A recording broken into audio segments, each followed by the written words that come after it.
اعوذ باللہ من الشیطان الرجیم بسم اللہ الرحمن الرحیم۔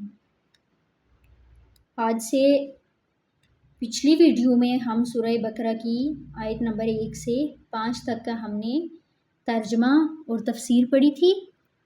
آج سے ہم جو ہے آیت نمبر 6 ہے اس سے سٹارٹ کریں گے۔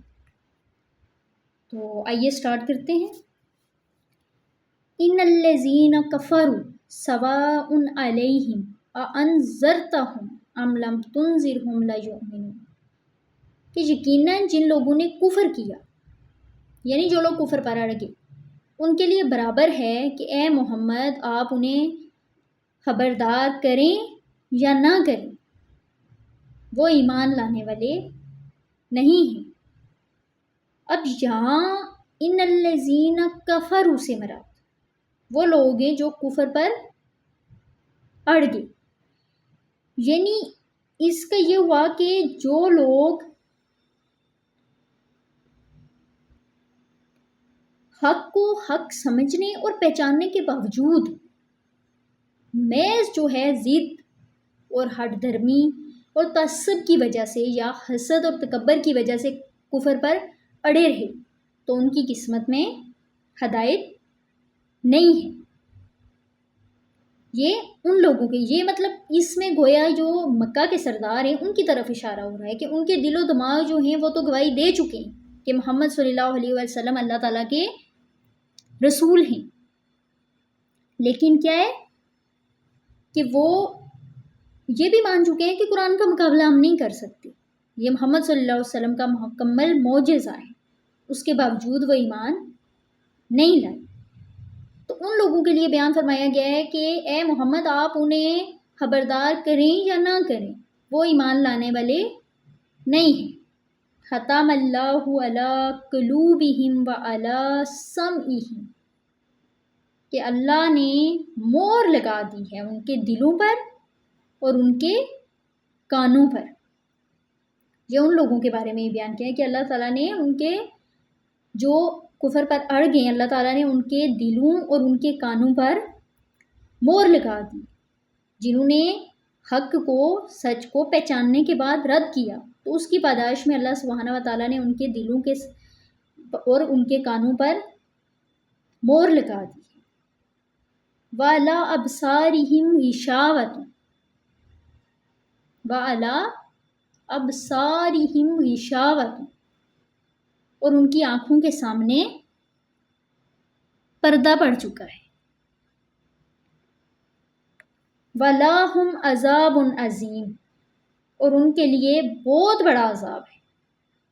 اب یہ ان لوگوں کے لیے بیان کیا جا رہا ہے کہ جو کفر پر اڑ گئے، کہ ان کو کیا ہے کہ اللہ تعالیٰ نے ان کے دلوں پر اور ان کے کانوں پر مہریں لگا دی، ان کی آنکھوں کے آگے پردہ پڑ چکا ہے۔ ان کے لیے پھر اللہ سبحانہ و تعالیٰ کیا بیان کرتا ہے کہ ان کے لیے عذاب عظیم ہے، ان کے لیے بہت عظیم جو ہے بڑا عذاب ہے۔ وَمِنَ النَّاسِ مَن يَقُولُ آمَنَّا بِاللَّهِ وَبِالْيَوْمِ الْآخِرِ وَمَا هُم بِمُؤْمِنِينَ، اور لوگوں میں سے کچھ ایسے بھی ہیں جو کہتے تو ہیں کہ ہم ایمان رکھتے ہیں اللہ پر اور یوم آخر پر بھی، مگر حقیقت میں وہ مومن نہیں ہیں۔ اب دیکھیں یہاں پہ وہ منافقین کے بارے میں بیان کیا جا رہا ہے کہ جو سامنے تو کہتے ہیں کہ ہم نے اللہ پر اور اس کے رسول پر ایمان لے آئے ہیں، لیکن اصل میں وہ ایمان نہیں لائے، بلکہ وہ منافقین ہیں، وہ دھوکہ دے رہے ہیں اور دھوکہ دینے کی کوشش کر رہے ہیں۔ یخادعون اللہ والذین آمنوا،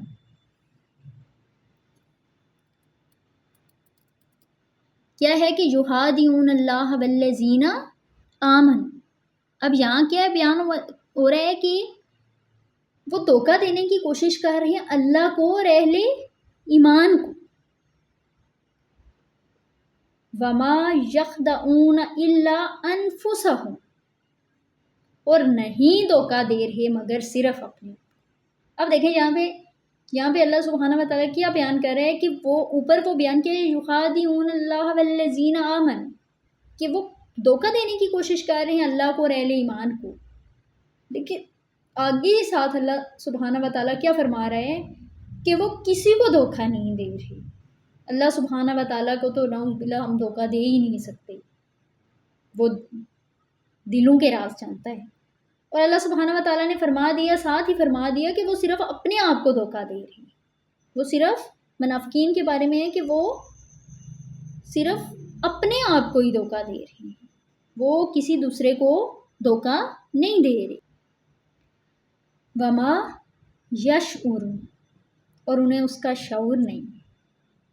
اللہ سبحانہ و تعالیٰ فرماتا ہے کہ وہ سوچ رہے ہیں کہ ہم اللہ اور اس کے رسول کو دھوکہ دے رہے ہیں، اہل ایمان کو دھوکہ دے رہے ہیں، لیکن وہ صرف اپنے آپ کو دھوکہ دے رہے ہیں اور اس کا انہیں شعور نہیں ہے کہ ہم کیا کر رہے ہیں، وہ کس کو دھوکہ دے رہے ہیں. فی قلوبہم مرض فزادہم اللہ مرضا ولہم عذاب علیم بما کانوا یکذبون.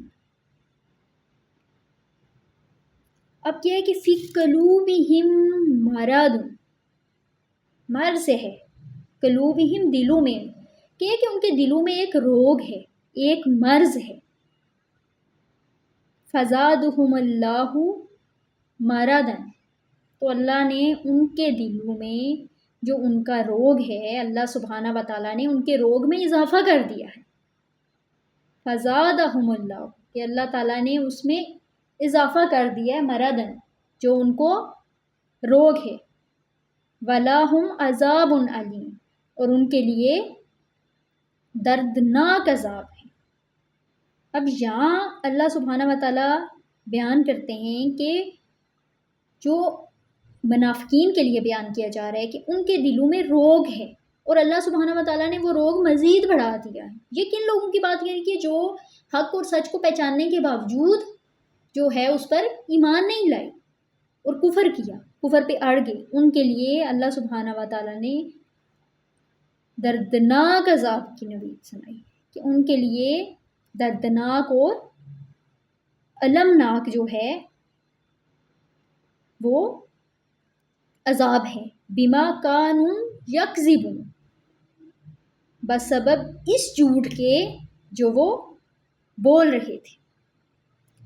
اب اس سے یہ مراد ہے کہ جب تم نے محمد رسول صلی اللہ علیہ وسلم کو اللہ کا رسول مان لیا تو آپ ان کی ٹھیک ٹھیک پیروی کرو اور ان کے پیچھے چلو. ان کا حکم ہے تو جنگ کے لیے نکلو، ان کی طرف سے تقاضا آتا ہے تو مال پیش کرو. اگر تم اس سے کتراتے ہو تو پھر جماعتی زندگی کے اندر فتنہ اور فساد پھیلا رہے. آج یہ سورہ بقرہ کی 10 آیات مکمل ہو گئی ہیں. آنے والی ویڈیو میں انشاءاللہ ہم یہیں سے کنٹینیو کریں گے. یہ 5 آیات ڈیلی کی میں اس لیے کر رہی ہوں کہ ہر انسان کو سمجھنے میں بھی آسانی ہو اور اس کو اچھے طریقے سے سمجھے اور پھر اس پر عمل پیرا کرے. ہمارا مقصد صرف اس کو قرآن کو جو ہے رٹا لگا کے پڑھنا اور اس کو وہ مکمل کرنا نہیں ہے، بلکہ یہ ہے کہ ہم دیکھیں کہ اس میں اللہ سبحانہ و تعالیٰ کیا فرما رہے ہیں. ہمیں اللہ سبحانہ و تعالیٰ سے دعا کرنی ہے کہ ہمیں اللہ سبحانہ و تعالیٰ ہدایت اور ہمیں اس راہ پر چلائے جو سیدھی راہ ہے، وہ راہ ہمیں دکھائے کہ جو متقین کی راہ ہے. آمین یا رحمت اللہ.